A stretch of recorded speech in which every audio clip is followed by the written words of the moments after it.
abonné leen tey aimé tey partagé vidéo yi.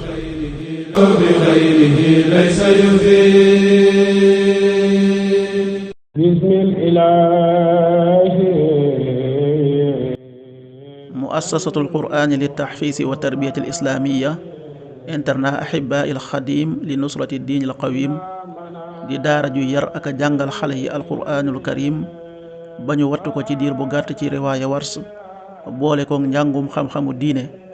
Touba Ndindi yoonu Ndibooji ci njiital sëñ daara Moustapha Seck.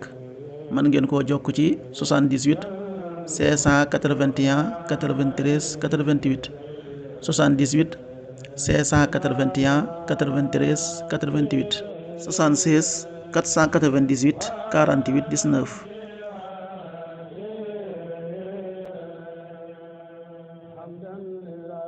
asalaamaaleykum mbokk yi, teel a altine ñaar fukki fan ci muharram muy weeru tamxarit di weer wi njëkk ci atum junni ak ñeenti téeméer ak ñeent fukk ak juróom-ñett ci gàddaay yonent bi sallallahu alayhi wa sallam dëppoo juróom-benn fan ci weeru juillet ci atum ñaari junni ak ñaar fukk ak juróom-benn.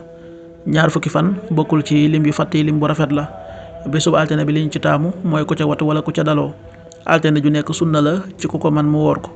ñaanuk bis bi: yow sama borom yàlla nag ma jéggal samay njuumte bisu fayantoo ba. rabbi xfir li xatiati yawma ddin rabbi xfir li xatiati yawma ddin. aaya bis bi sunu borom wax na ci alxuraan ne bu jullit ñi jàpp xaritoo ci yéefar yi bàyyi fa jullit ña ku def loolu amoo ci yàlla dara ndeem du da ngeen ragal ci ñoom ngaañ. yàllaa ngi leen di moytandikuloo boppam te fa moom la lépp di mujj. suratu ali imran aaya ñaar fukk ak juróom-ñett.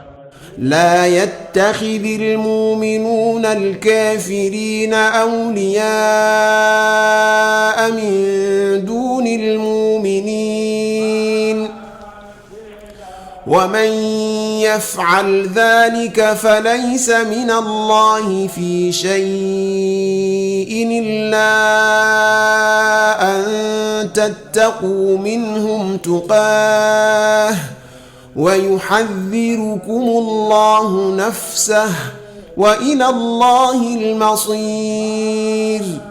sadaqallahul azim. xadiisu bis bi yonent bi sallallahu alayhi wa sallam nee na ñi sunu boroom gën a sopp ci ay jaamam mooy ñi ci gën a rafet jikko.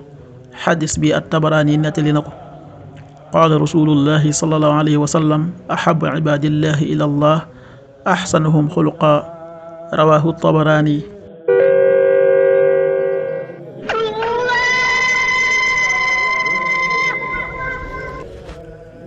waxtu julli yi suba waxtam dana tàbbi 5h31 juróomi waxtu yu tegal fanweeri simili ak benn. tisbaar 13h39 benn waxtu wu tegal fanweeri simili ak juróom-ñeent. takkusaan 16h39 ñeenti waxtu yu tegal fanweeri simili ak juróom-ñeent. timis 19h40 juróom-ñaari waxtu yu tegal ñeent fukki simili.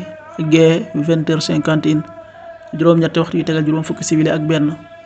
loolu mooy waxtu julli yi ci Touba ak li ko wër. bu fekkee nekkoo Touba soo ko féetee penku ñaar fukk ak juróom-ñaari kilomètre dina wàññil benn simili. soo ko féetee sowwu ñaar fukk ak juróom-ñaari kilomètre dina yokkal benn simili.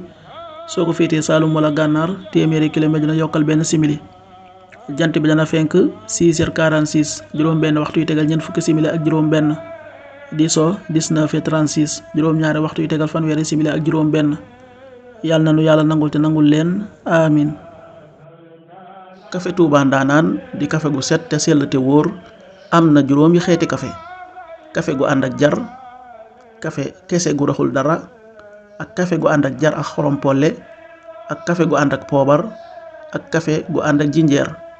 képp ku ci bëgg ak foo mën a nekk ci biir réew mi ak bitim réew mën ngaa woote ci numéro yi 77 120 69 95 wala 70 781 11 71. kafe Ndaanaan di kafe Touba original gu raxul dara moo doon ànd ak yéen seen arminaatu bis bi.